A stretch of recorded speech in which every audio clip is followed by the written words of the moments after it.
Un saludo a todas y a todos. Esta es la primera sesión dentro de nuestro ciclo anual de la Escuela de Formación Sindical Clotario Blés. La cápsula del día de hoy trata respecto al balance de la batería de leyes que han surgido a propósito de la crisis sanitaria COVID-19. La primera ley que queremos comentar es la Ley de Protección al Empleo. Básicamente, la Ley de Protección al Empleo permite que los trabajadores puedan acceder a su seguro de cesantía, contemplado en la Ley 19.728, en circunstancias en las cuales no están bajo un estado de cesantía, sino que se encuentran bajo una suspensión o una reducción de su jornada de trabajo. La ley permite acceder a este seguro de desempleo cuando nos encontremos básicamente en tres supuestos. Una suspensión del contrato de trabajo, ya sea por un acto de autoría, es decir, la situación de una cuarentena o un decreto sanitario, que así lo señale, la suspensión del contrato de trabajo, ya sea por acuerdo de las partes, y un tercer supuesto, que es el pacto de reducción de la reducción temporal de la jornada de trabajo. Estos son básicamente los tres supuestos por los cuales los trabajadores pueden acceder a este seguro de cesantía. Este seguro de cesantía en un primer mes va a responder al 70% de sus remuneraciones, en un segundo mes al 55% de sus remuneraciones, el tercer mes a un 45%, el cuarto mes a un 40%, el quinto mes a un 35%, el sexto mes al 30%. Si queda algo dentro del seguro de cesantía individual del trabajador, se vuelve a repetir el porcentaje del 30%. Si es que no quedara nada, el trabajador empieza a recibir lo que corresponde al fondo solidario. ¿Cómo se constituye este seguro de cesantía? El seguro de cesantía se constituye de una manera tripartita. Existen aportes del trabajador, existen aportes del empleador y existen aportes del Estado. En el caso de un contrato a plazo indefinido, existe la distinción respecto a estos aportes. El 0,6% es lo pone el trabajador de su remuneración imponible, el 2,4% lo pone el empleador de la remuneración imponible del trabajador, y esto viene a constituir la cuenta individual del seguro de cesantía del trabajador. En el caso que el trabajador tenga un contrato a plazo, un contrato de obra, este seguro se constituye del 3% de la remuneración imponible que la pone el empleador. Respecto de la pacto de reducción de jornada, aquí también tenemos que hacer una distinción respecto al aporte del seguro de cesantía. Cuando la reducción de la jornada es igual o superior a un 50%, hasta un 50%, el 50% de la remuneración la pone el empleador y el 25% de la remuneración proviene de este seguro individual de cesantía.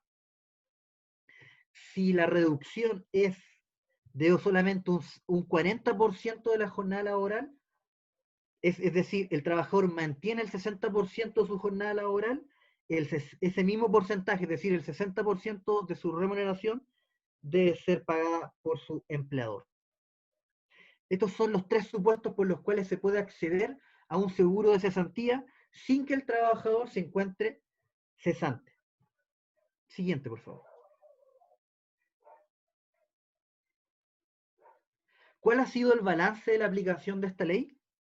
Bueno, cerca de 100.000 empresas a nivel nacional se han acogido a la Ley de Protección al Empleo, afectando alrededor de un universo de más de 700.000 trabajadores. Las empresas que se acogen a esta ley no pueden posteriormente, no pueden durante la aplicación de esta ley posterior a ella, después de 6 meses, despedir a los trabajadores a propósito de la causal de caso fortuito o fuerza mayor. Así también, desde la aplicación de esta ley, no hemos encontrado de que ya los trabajadores han ido utilizando la mayoría de sus fondos de cesantía. Por lo tanto, y como se aprobó hace muy poco en el Congreso, el aporte que va a tener que hacer el Estado respecto al fondo solidario, esta parte que aporta específicamente el Estado y que responde a cuando ya los trabajadores ya no cuentan con su seguro de cesantía. Eso es lo que podemos comentar respecto a la Ley de Protección al Empleo.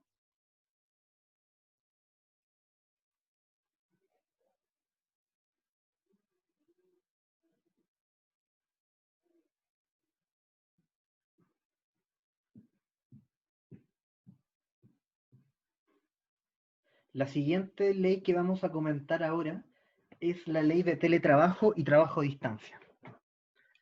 Lo que podemos comentar respecto de la ley de teletrabajo es que previo a su dictación ya existía una regulación bastante somera, bastante escueta de lo que era el teletrabajo en Chile. La ley 21.220 viene a definir más en detalle lo que debemos entender por teletrabajo y también trabajo a distancia. La ley hace una distinción. Entiende por trabajo a distancia aquel trabajo que se realiza total o parcialmente desde el domicilio u otro lugar o lugares distintos de las instalaciones, establecimientos o faenas de la empresa. A diferencia del teletrabajo, donde predominan la utilización de medios tecnológicos, informáticos o de telecomunicaciones, o si tales servicios deben reportarse mediante estos medios, prestándose ya sea en el domicilio o en un lugar distinto, pero que no sea la empresa. Esa es la definición que nos entrega la ley respecto a teletrabajo. Ahora bien, ¿cuáles son los principales derechos que podemos mencionar que tiene el teletrabajador o trabajador a distancia? Podríamos mencionar básicamente dos derechos relevantes que tienen los teletrabajadores o trabajadores a distancia. El primero de ellos dice relación tanto con los equipos como con la seguridad. Los equipos, las herramientas, los materiales para el trabajo a distancia o para el teletrabajo deben ser puestos a disposición del trabajador a cargo y a costo del empleador. Es el empleador quien tiene que poner, por ejemplo, el computador, es el empleador quien tiene que hacerse de los gastos de la mantención del equipo. No debe utilizar el trabajador sus propios equipos para realizar el desempeño por el cual ha sido contratado. Así también, en materia de higiene y seguridad, esta obligación se mantiene vigente en el teletrabajo o trabajo a distancia. El empleador debe realizar capacitaciones respecto a los riesgos involucrados de desempeñar el trabajo a distancia. El empleador así también debe estar permanentemente capacitando a los teletrabajadores y trabajadores a distancia respecto de los riesgos involucrados al efectuar este trabajo no presencial. Un segundo derecho relevante que podemos mencionar es el derecho a la desconexión. ¿Qué quiere decir esto? De que el trabajador cuenta con un tiempo de 12 horas continuas en un periodo de 24 horas en los cuales no está obligado a responder ningún tipo de comunicación, ya sea WhatsApp, contestar el celular o correos electrónicos. Esto con la finalidad de que exista una delimitación de la jornada de trabajo del teletrabajador o trabajo a distancia, asegurando un periodo de tiempo en el cual éste pueda descansar, reponer energías y realizar su vida personal. Un balance que podemos realizar respecto de la ley de teletrabajo es que, a diferencia de lo que ocurre con con la ley de protección al empleo, que tiene un impacto bastante amplio en la población trabajadora activa del país, la ley de protección al empleo la ley de teletrabajo es una ley un tanto una ley boutique, es una ley donde tiene un nivel de aplicación mucho más bajo. En promedio, cerca de un 25% de los trabajadores del país puede acogerse a esta ley. Si uno analiza los distintos sectores de área o actividad productiva, también va variando ese porcentaje. En la minería el porcentaje es mucho menor, en el retail el porcentaje de teletrabajadores es mucho mayor. Así también esta figura contractual genera ciertas problemáticas, por ejemplo, la doble jornada, particularmente con las trabajadoras, ya que tienen que responder tanto a sus obligaciones familiares y personales y así también responder a las obligaciones laborales. Así también hay una serie de aspectos que no han sido resueltos respecto a la ley de teletrabajo, como son los aspectos de seguridad, en donde va a ser muy difícil distinguir entre entre un accidente doméstico y un accidente laboral bajo estas figuras.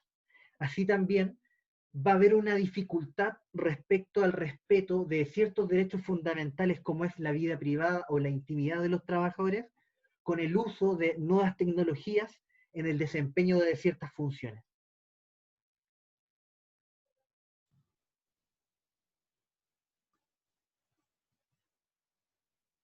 Ahora vamos a hablar de la ley del retiro del 10% de los fondos de la AFP.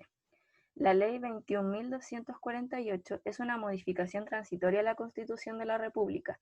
Su intención es mitigar los efectos derivados del estado de catástrofe por calamidad pública, decretado por la autoridad a causa del COVID-19. Esta ley beneficia a los afiliados del sistema privado de pensiones, incluidas aquellas que sean beneficiarias de una pensión de vejez, invalidez o sobrevivencia. Por única vez y de forma voluntaria se podrá retirar un monto de dinero dependiendo de: si el 10% es menor a 35 UFs, aproximadamente 1.000.000 de pesos, podrá retirar el millón. Si el total de sus ahorros es menor a 35 UFs, podrá retirar el total de sus fondos ahorrados. Si el 10% es mayor a 150 UFs, solo podrá sacar hasta ese monto de 150 UFs, que aproximadamente es 4.300.000. Si el 10% no es mayor a 150 UFs, se podrá retirar hasta el 10% de sus ahorros. Esta ley establece que se tiene un año de plazo para solicitar el retiro, plazo que se cuenta desde la publicación de la ley el día 30 de julio del 2020. Además, estos fondos podrán ser transferidos a la elección del afiliado en la cuenta 2, sin comisión alguna, cuentas bancarias, instituciones bancarias o cajas de compensación. La entrega se realizará en 2 pagos, el 50% en un plazo máximo de 10 días hábiles de presentar la solicitud ante la AFP respectiva, y el otro 50% en el plazo máximo de 30 días hábiles contados desde la entrega del primer pago. Los fondos que sean retirados se considerarán de manera extraordinaria intangibles para todo efecto legal y no serán objeto de retención, descuento, compensación legal o contractual, embargo o cualquier forma de afectación judicial o administrativa, ni podrá rebajarse del monto ya decretado de la compensación económica en los juicios de divorcio, sin perjuicio de las deudas originadas por obligaciones alimentarias. Tampoco se constituirán renta o remuneración para ningún efecto legal y en consecuencia serán pagados en forma íntegra y no estarán afectos a comisiones o descuento alguno por parte de las administradoras de fondos de pensiones. La ley asegura y ordena a las AFP a disponer de plataformas digitales y telefónicas para que los afiliados puedan efectuar su solicitud por razones de salud en razón del contexto nacional, sin perjuicio de que también deban contar con modalidad presencial para realizar la solicitud.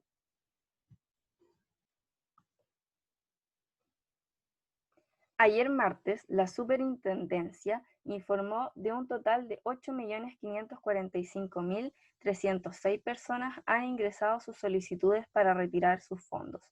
Esto en las 2 semanas que lleva de vigencia la reforma constitucional, o sea, equivale al 77% de los afiliados del sistema de pensiones del país. También se informó que más de 3.675.000 afiliados ya han recibido el monto del primer pago, con un monto promedio de 1.085.000 pesos, sin perjuicio de que más de 840.000 solicitudes han sido rechazadas por parte de la AFP y por distintos motivos que pueden ser apelados.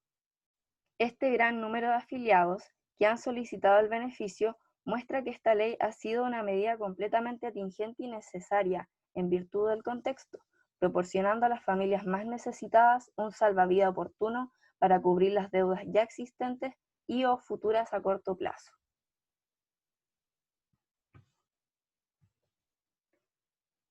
Por último, cabe mencionar que hay más de 240.000 solicitudes judiciales para la retención del retiro por deudas de pensión de alimentos, lo que evidencia una tendencia amplia de deudores de alimentos, situación que ha generado que se hable de la poca protección del derecho a alimentos que tienen los niños y lo abandonados que están ante el sistema los padres y madres que son responsables de los hijos.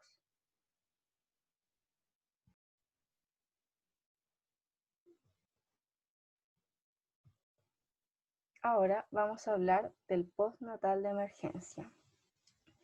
La licencia médica preventiva tiene por objeto resguardar la seguridad sanitaria y la salud de los niños y niñas, haciendo posible que los padres o cuidadores no se expongan a un posible contagio de COVID-19. La ley distingue distintas situaciones. 1. Los trabajadores o trabajadoras que se encuentran haciendo uso del permiso postnatal parental y cuyo término ocurra durante la vigencia del estado de catástrofe constitucional. 2. Podrán acceder aquellos trabajadores y trabajadoras cuyo permiso postnatal parental haya terminado a contar del 18 de marzo de 2020 y antes de la entrada en vigencia de esta ley.